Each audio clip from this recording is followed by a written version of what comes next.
Aujourd'hui, je suis à la Vanzeno pour rejoindre un de mes candidats de l'émission Chef à bord, Thomas. On va lui faire une petite surprise là. Alors, ce qui ne sait pas, c'est que j'ai emmené ma valise et que je vais passer la nuit ici. Salut chef! Oh yeah. Ça va? Bon, tu nous racontes un peu l'histoire, comment t'es arrivé là ou... Bah écoute, c'est plus simple que je te fasse visiter, non? Aussi. Bon allez. Alors ici, le lieu, c'est une institution, la Vanzeno, c'est quoi son histoire? Ouais, c'est clair. Alors son histoire, en fait, elle commence en 1789. En fait, c'était la maison du maire de l'époque. D'accord. Voilà, et puis après, c'est devenu une école dirigée par des sœurs. Ensuite, c'est devenu un relais de poste. D'où le nom? D'où le nom, exactement. On a gardé le nom. Et puis après, c'est devenu un restaurant. D'accord. Voilà, depuis plusieurs années. Et moi, j'ai repris ça il y a 5 mois. D'accord, très Voilà. bien. D'ailleurs, je pensais à un truc, Thomas. Avec Maxime, comme il fait nuit, on n'avait pas prévu de ça, mais en fait, on a nos valises. Est-ce qu'on doit rester ce soir? Ouais, il y a de la place. Je vais regarder ça, je vais vérifier, mais normalement, oui. il y a de la place. Vas-y, on Allez. Moi, je vais vérifier avec lui s'il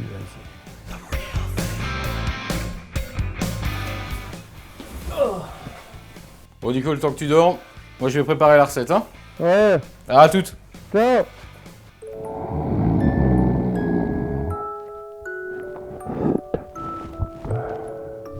Voilà pour la recette. En fait, là, on va faire un petit cochon qui va cuire pendant 5 heures. Là, en fait, j'ai juste ma petite garniture. J'ai des oignons que je vais mettre à colorer, en fait. Donc là, ensuite, des côtilles de porc salés. Voilà, c'est les travers de porc épais, en fait. On va le mouiller à hauteur. Et donc là, petit bouquet garni, quelques feuilles de chou vert, un petit poireau coupé en morceaux, de l'ail, une demi-tête, et voilà, et les petits morceaux de carottes. Ça, c'est un petit mélange bête-genièvre, coriandre et poivre en grains. Pendant la sieste de Nico, on l'oublie 3-4 heures, puis ce sera prêt.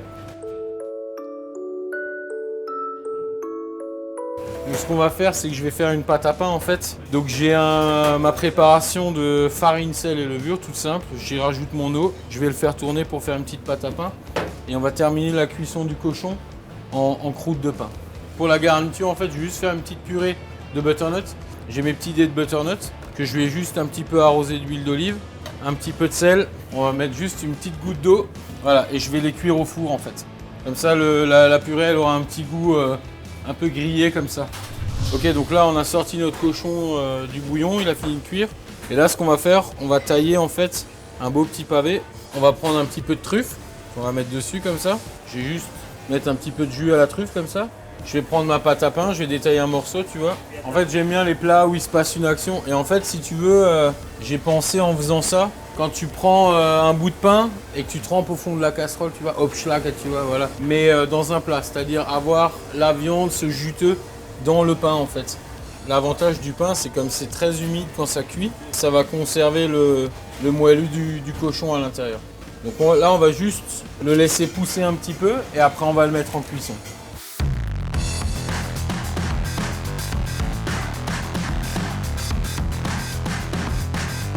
Chef, Hop.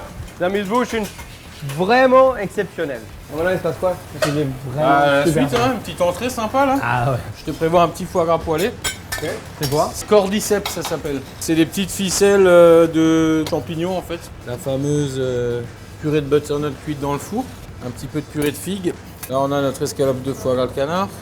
Voilà, juste un peu de jus de veau. Ah, À table. je me sers. Ah bah tu te sers, voilà, tu te débrouilles. Bravo quoi. Et tu reviens pour la deuxième, hein.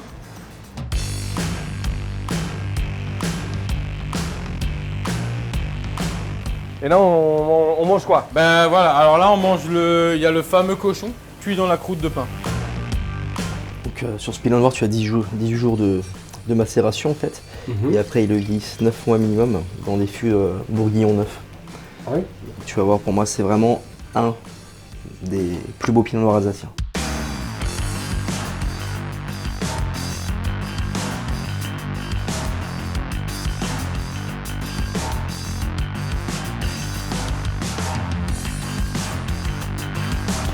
Et surtout, ne soyez pas sage.